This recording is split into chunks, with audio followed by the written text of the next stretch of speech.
Hi everyone, it's Adrienne Leah. This is going to be a quick video.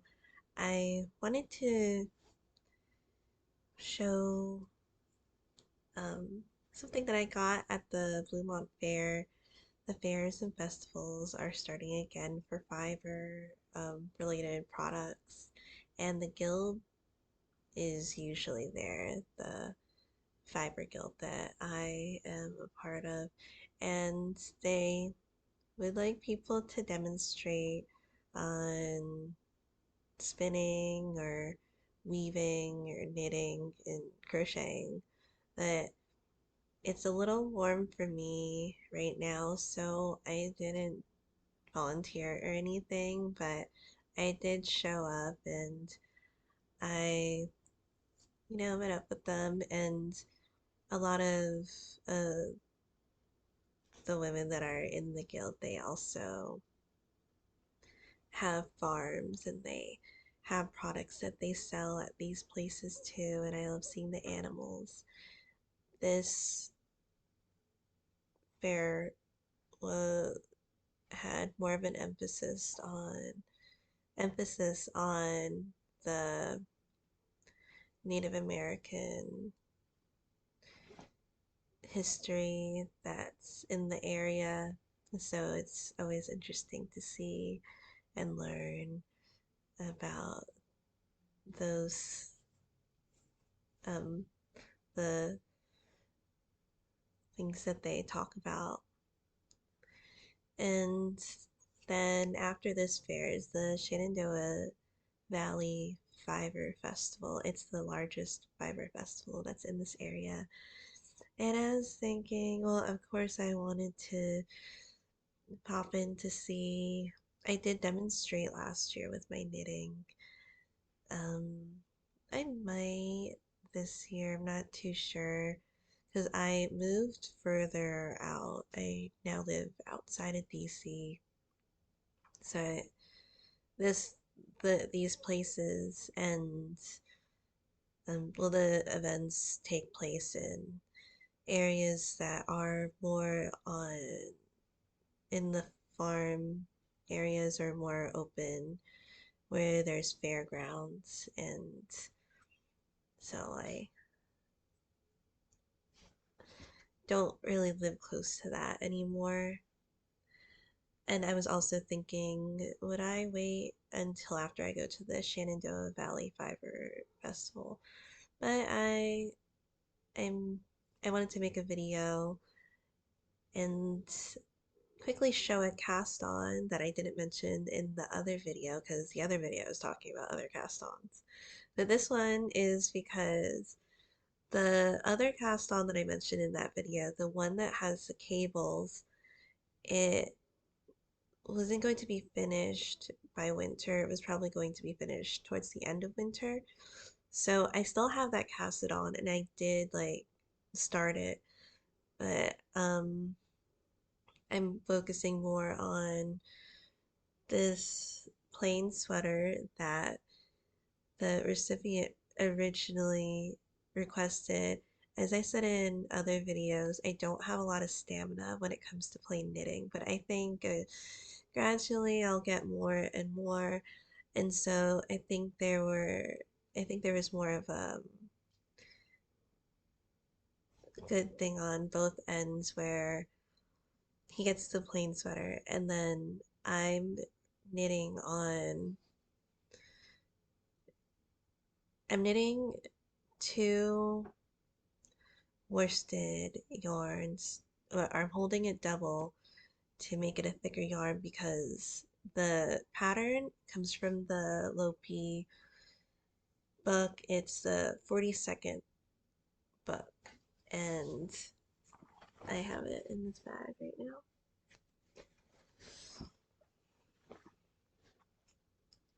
He wanted either black or navy, so I still have the black on the other project, and I'm still like knitting both of them, but this one I'm focusing on more. So I'm really happy with the progress because I work full time and then I knit after work, and some days I don't knit, but if I have to do a couple of errands. But I have been knitting this for 3 days, and it's a lot of progress considering I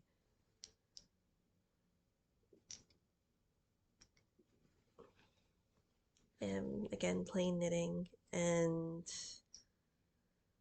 it's just so surprising. I'm not going to give the whole pattern away, but in general, it is a top down construction, and it's a plain sweater with there isn't anything else with the sweater.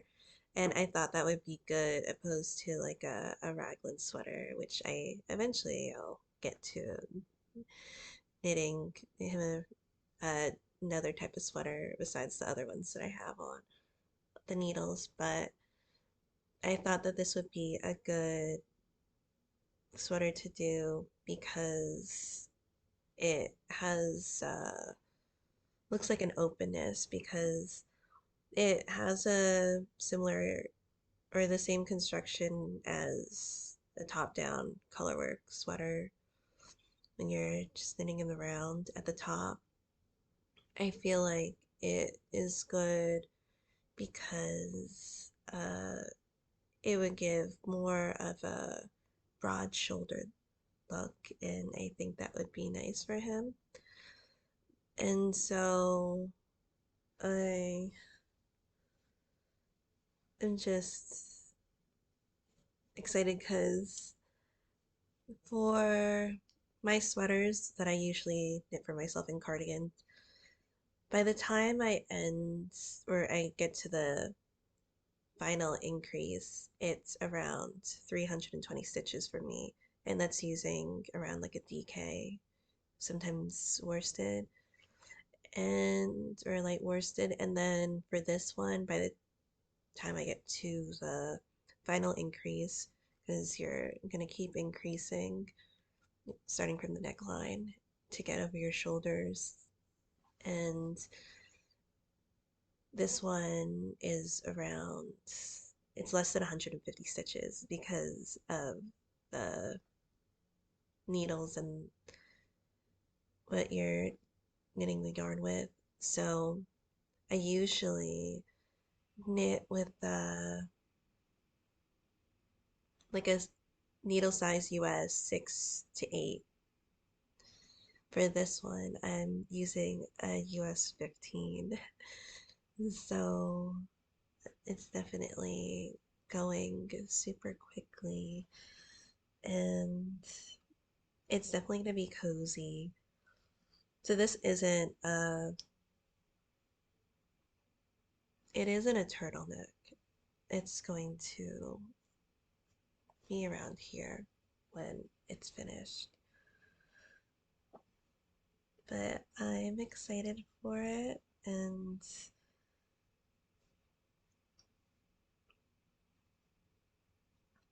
I feel like it'll take half the time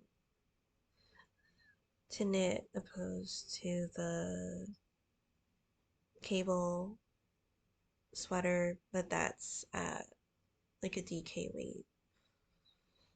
And for that one, I'm using a size 6 needle. So this one I'm thinking it'll take around, I want to say 3 months, probably less, but just to say.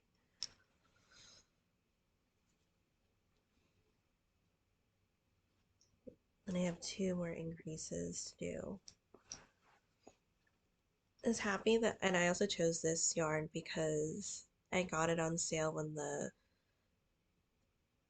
one of the members of the guild, she owned the yarn shop, and then she closed it because she wanted to travel with her husband when he is deployed. And so I got a lot of yarn on sale, and this is the yarn that I got, some of the yarn that I got on sale too. So it is going to be a little on the pricier side compared to other sweaters that I have knit, but it's not super pricey because I'm not using like hand-dyed yarn, which I do enjoy too, but generally based off of the type of knitting that I do, I prefer other types of yarns because of the way that it appears in my color work. But I do enjoy it, and I did actually order I ordered one hank of the Knotty Pine Fiber Company's yarn because I don't usually order hand-dyed yarn, but that's the only company that I look out for when she has shop updates, because usually when you go on these websites and they have their shop updates, they like it within like days and even hours, they're sold out of their yarn. So it's special yarn because I love the color palette, and so I wanted a green one specifically because I wanted to do a crop sweater that's by Caitlin Hunter of Voiland Knits. She's an Alaskan knitwear designer, and I have knit her patterns before, and I love her patterns.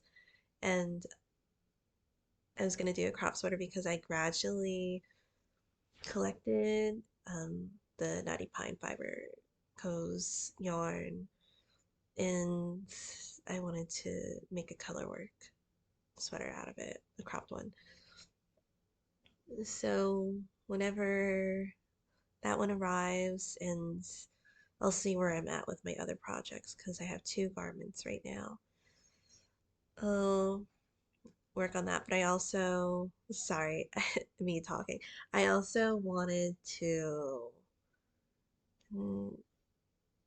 wanted to do a Christmas sweater, so that might come before my the Boyland knit sweater, because there's the other design that I wanted. I did do the ultra worsted cardigan last year, full on color work, and I love it. It's the blue and white cardigan, and it I wanted to make another one at some point, but Ellie of Skein Knits, she is a Norwegian knitwear designer based in England. I hope I got that right. But I love her patterns too. And then she has a Christmas sweater that I've been wanting to knit. Um, I think I might knit it this year because, well, I don't think it'd be, I don't think it'd be ready this year, but I'm thinking about it because I was, I keep saying I'm going to knit it, but I have a kind of a lineup of things.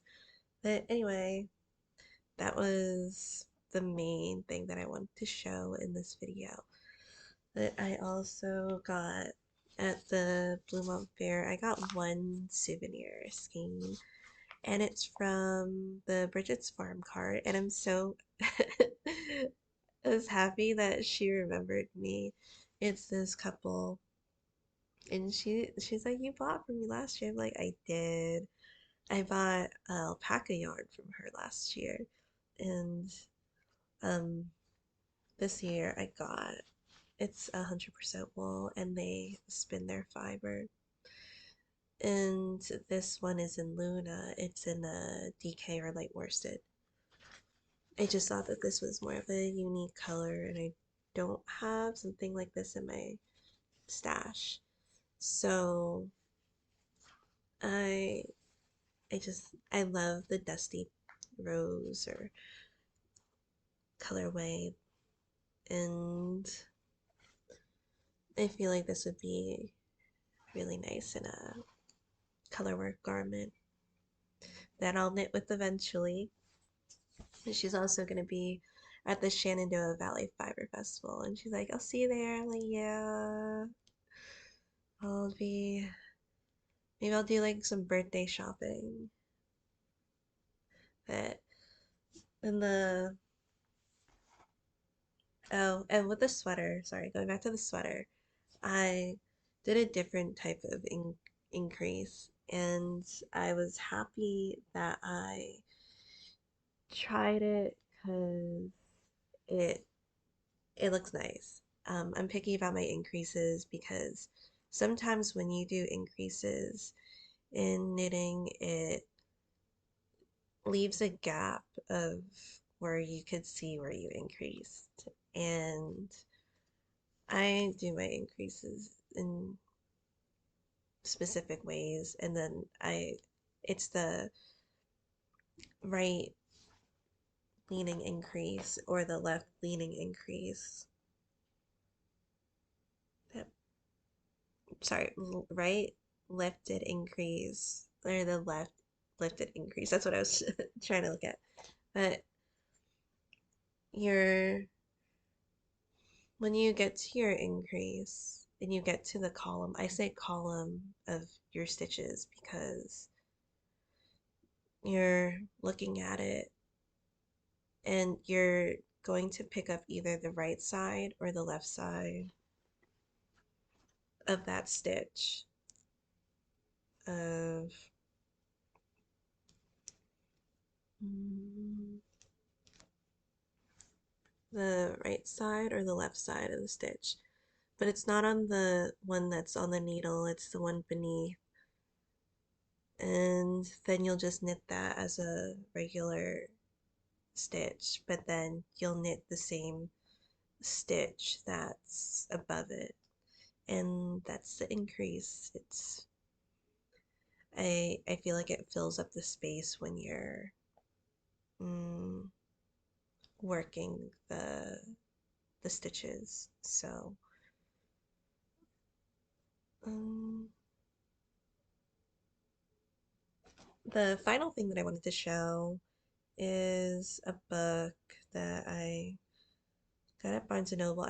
I'm picky about my books. I've been to the cafe slash thrift store, and I got different types of books. But for my knitwear books, I tend to be more selective or more picky because I mainly knit color work. I don't really knit with any, I don't knit too much of anything else. And when I do cables, I tend to do it on a smaller scale, like accessories or um,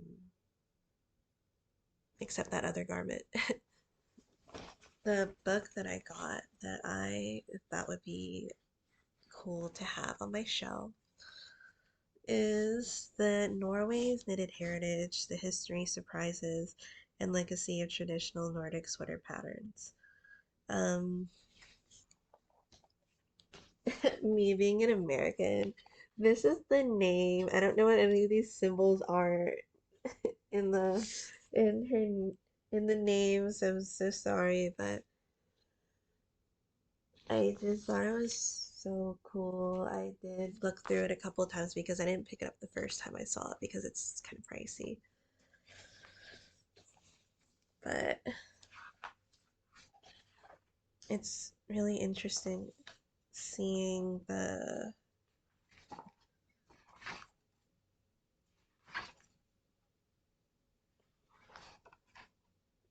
like some of the background of the importance of the sweater or the garment and like the night garment. They put symbols and on them and with sweaters too, especially at night for protection or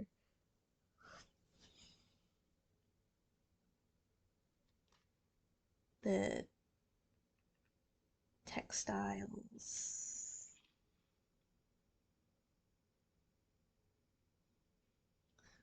Recycling the garments. Um,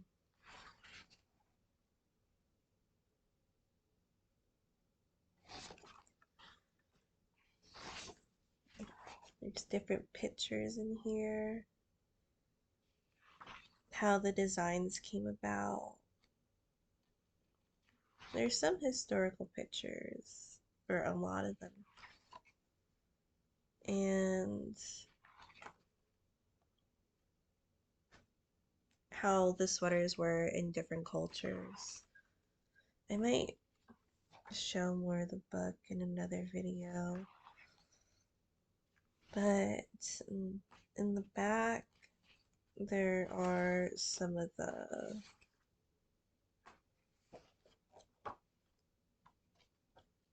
different types of designs shown.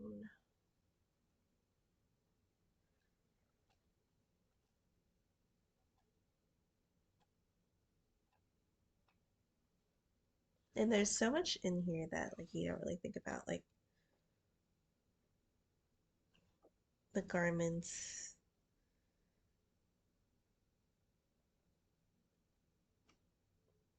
to different regions or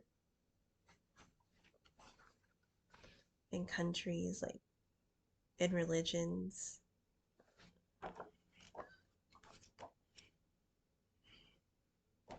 Then you have some of the patterns in the back, which I am excited about.